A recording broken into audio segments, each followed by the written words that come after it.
Right. Let me just welcome now the ANC's head of policy, Jeff Radebe. Good morning to you, Mr. Radebe. Morning, Tolani, and all your listeners of SAFM. Thank you for your time. We really appreciate it. You know that I've got about 15 minutes. The plenary is about to start. Okay. All right. Fine. We'll just rush things through Sure. then. I'll just go back again to the statement made by Mr. Mantashe yesterday, where he was suggesting that the party is a lot more united. And my guests are picking on that, and they're saying perhaps it's not really the reflection of what is happening, especially on the back of the political assassinations that we reported on in the run-up to this. And people are saying, well, maybe not such. It's not. Well, so true. let's look at the big picture.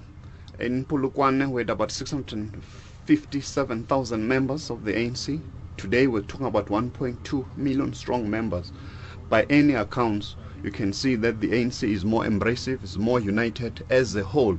It doesn't mean that there are no issues of grave concern by the ANC, including the assassination or killing of our comrades, the regional secretary of Northwest. So those issues, we deal them as they come. Even more so though, because in KZN, a lot of people were killed. You remember in the South Coast, even in there were shootings that happened, even in Durban and so on. So these are bigger issues that the ANC has got to acknowledge. It is. That's why we're dealing with them. We're looking at KwaZulu-Natal, despite those few individual cases where people have lost their lives. But that's the area where we've grown the most when you look at the statistics of the ANC. In about 2007, KwaZulu-Natal was hardly 100,000, but today we're talking about 331,000 strong members of the ANC. So if the ANC was not growing, was not more united, would not be having this explosive growth of the African National Congress across the board. The only province where there's a slight decline is probably the Western Cape. But again, another issue that's coming up are these challenges. Perhaps you're seeing more challenges now than you saw in the run-up to Polokwane. Why? I think there are more challenges. We are consolidating institutions of democracy. People are expressing that democratic feelings more strongly than they've have in the past. So I think we need to accept But if it's that. a democratic feeling, why then did the president, for instance, say, well, we must relook at the issue of people who are taking us to court, if it is a democratic feeling? Yeah, because that's an expression of democracy. The mere fact that people are taking the ANC to court, even though we do not agree with them, is an indicating that this constitutional democracy is ensuring that people are not afraid to take any action that they feel has injured their rights. But it's quite in a sense, it's quite a deadly democratic expression then, because the ANC says, you take us to court, you're no longer our member. Yes, we are a voluntary association. But it doesn't mean that that individual does not have a right in terms of our constitution of the Republic of South Africa. But we are a voluntary association. We have our own constitution, our rules and procedures that we have to adhere to as members, because no one is forced to join the organization such as the ANC. And every person joins as an individual. Again, another issue that's coming up from my analyst this morning is really that you listen to the president. He's making a number of important issues, but it appears it's similar issues that were raised 2 years ago. The ANC is unable to act on some of the issues that it raises itself. We have acted. If you look at the report of the Secretary General, for example, in the committee where I sit, the the National Disciplinary Committee of Appeals, we have dealt with issues of discipline. We have expelled more than 100 members since 2007, indicating that where violation of the discipline of the ancient is brought to our attention, we do not hesitate to act.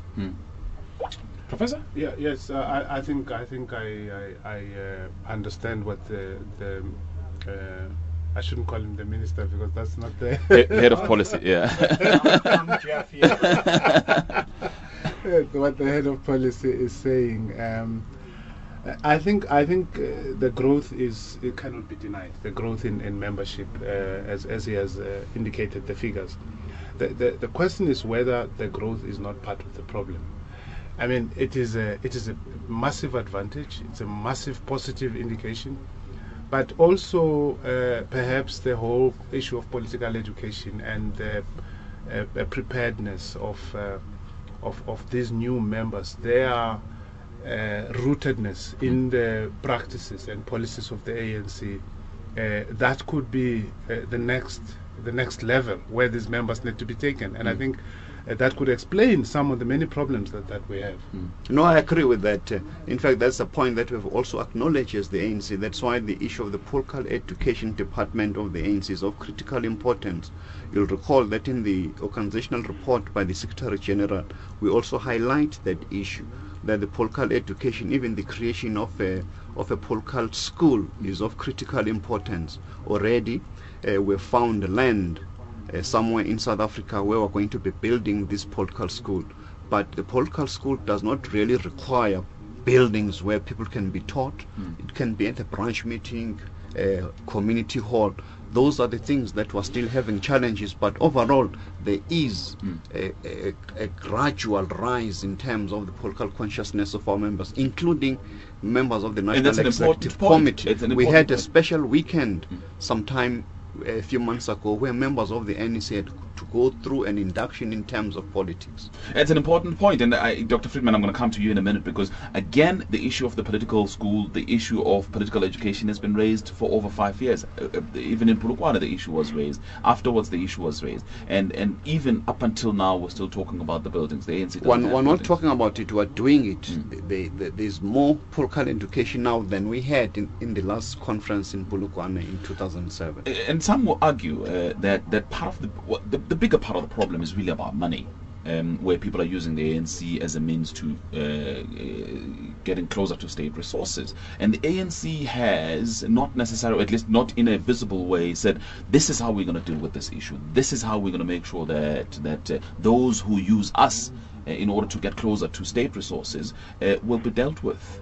Well, in instances where those people use the ANC who have not hesitated. For example, we had many cases, especially in the Eastern Cape, where people, because of the resources issues on the ground, they try to remove other people so that they can get in their positions. So we've not hesitated to take action. If you read the Secretary General, there are detailed instances where we highlight those particular problems. Stephen Friedman?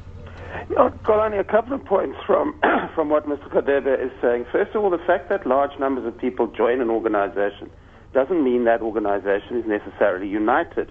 In fact, it may mean it's disunited. It may mean that they're joining it because they want to join one or other of the factions.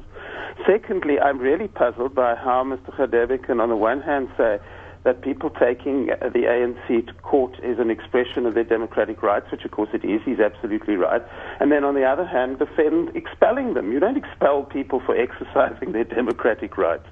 The third point is the political school. You know, I think that gets the problem wrong with respect. That implies that the problem is that you have a whole lot of ignorant people in the ANC who just need to be educated and told what is the difference between right and wrong.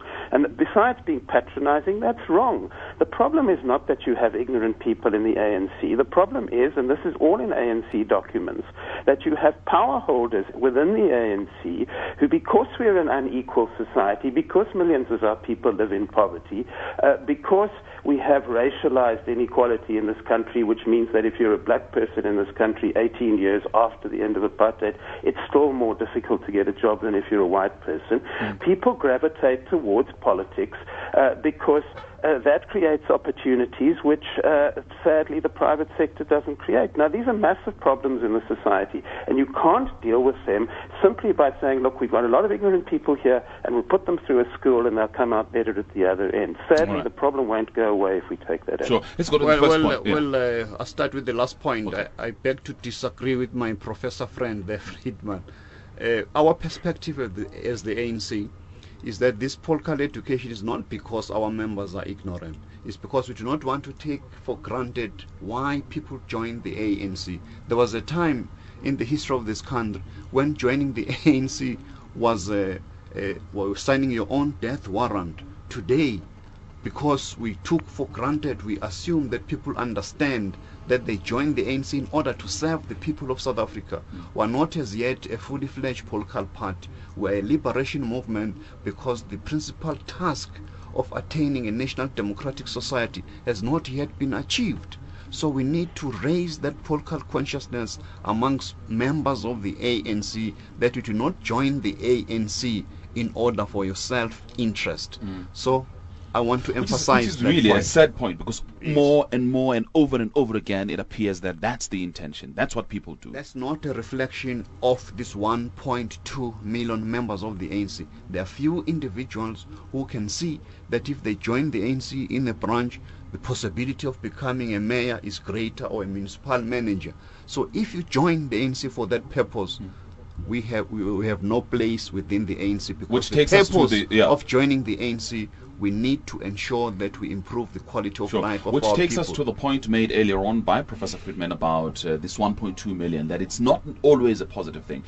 President Jacob Zuma himself pointed out yesterday that in the ANC you now have members of other members, and he's not the first one to point that out. How does the ANC deal with those issues? We deal with that in order to ensure that we strengthen the structures of the ANC. We give more powers of our people through this political education, so that when those rotten apples rear their ugly head, they must be chopped at the branch level, so that people must not be abused by individuals for their own self-aggrandizement. So, it Brian, also could I calls- just make one point? Okay, here? all right, let me just start with obviously, I Friedman and come. agree with Mr. Khadebe that he's correct about why people are joining. He's correct that the branches need to deal with this. But surely the problem here is, how do you empower the branches? I don't think people at the branches are unaware of what's going on. My evidence suggests they're perfectly well aware of what's going on. Their problem is that they don't have the power to deal with it. And I think the challenge for the ANC is to try to create a situation in which branch members who have joined because they want to serve the society have the power to hold people to account. That's the challenge.